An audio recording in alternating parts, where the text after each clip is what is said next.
teman-teman, ini jalan Adi Tondro ya, di pagi hari pukul 6 pagi.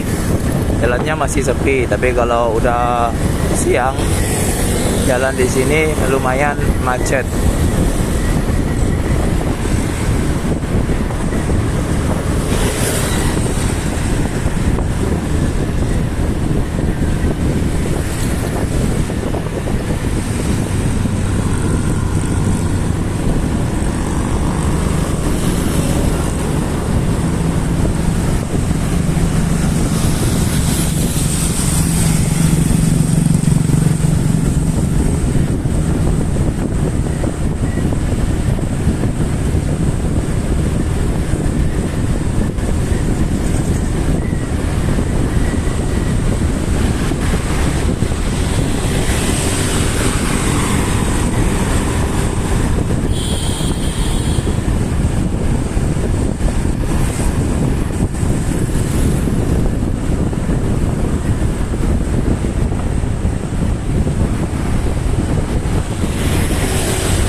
Kalau ke kiri atau ke kanan kita masuk ke Jalan Kumala.